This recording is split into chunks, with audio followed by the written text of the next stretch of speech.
بسم اللہ الرحمن الرحیم۔ تمام ناظرین اور سامعین کو حسنین خان کا خلوص بھرا سلام۔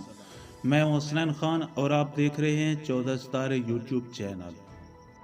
معزز دوستو، ایک خراسانی تاجر نے حج کا ارادہ کیا۔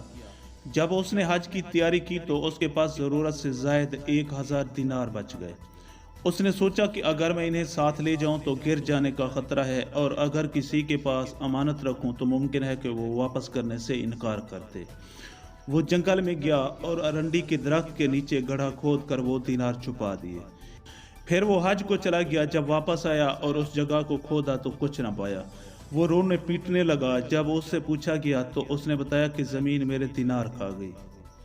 کسی نے اسے مشورہ دیا کہ بادشاہ کے پاس جاؤ، وہ بہت ذہین آدمی ہے۔ تاجر کہنے لگا، کیا بادشاہ سلامت علم غیب جانتا ہے؟ اس شخص نے تاجر سے کہا کہ پوچھنے میں کوئی حرج نہیں۔ چنانچہ تاجر بادشاہ کے سامنے حاضر ہوا اور سارا ماجرا کہہ سنایا۔ بادشاہ نے تمام طبیبوں کو جمع کیا اور پوچھا، کیا اس سال تم میں سے کسی نے ارنڈی کے ساتھ کسی کا علاج کیا ہے؟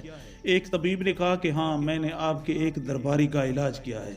بادشاہ نے اس درباری کو بلایا اور پوچھا، کیا تم نے ارنڈی کے ساتھ اپنا علاج کروایا ہے؟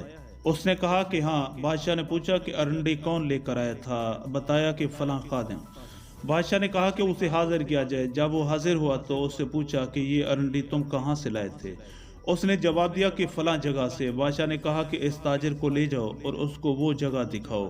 وہ خادم اس تاجر کو ساتھ لے گیا اور وہ جگہ دکھا دی۔ تاجر جب بادشاہ کے پاس پہنچا تو بتایا کہ میں نے اسی جگہ دینار چھپائے تھے۔ بادشاہ نے خادم کو بلایا اور کہا کہ مال لاؤ۔ خادم نے ٹال مٹول کی۔ جب بادشاہ نے اسے قتل کرنے کی دھمکی دی تو اس نے سارا مال واپس کر دیا۔ تاجر بادشاہ کی ذہانت دیکھ کر انگیشت بدنداں رہ گیا۔ بادشاہ سمجھ گیا تھا کہ جو ارنڈی لینے گیا تھا اسی نے دینار بھی وہاں دے کر چرا لیے ہوں گے۔ اس کا شک درست نکلا۔ معزز دوستو، ہم امید کرتے ہیں کہ آپ کو ہماری یہ ویڈیو اچھی لگی ہو۔ اگر آپ کو ہماری یہ ویڈیو اچھی لگے تو پلیز آپ ہمارے چینل کو سبسکرائب اور اس ویڈیو کو لائک ضرور کیجیے۔ اب ہمیں اپنی اگلی ویڈیو تک کے لیے اجازت دیجیے، اس دعا کے ساتھ کہ اللہ پاک آپ کو اپنی حفظ و امان میں رکھے۔ اپنا بہت زیادہ خیال رکھیے گا۔ شکریہ۔ خدا حافظ۔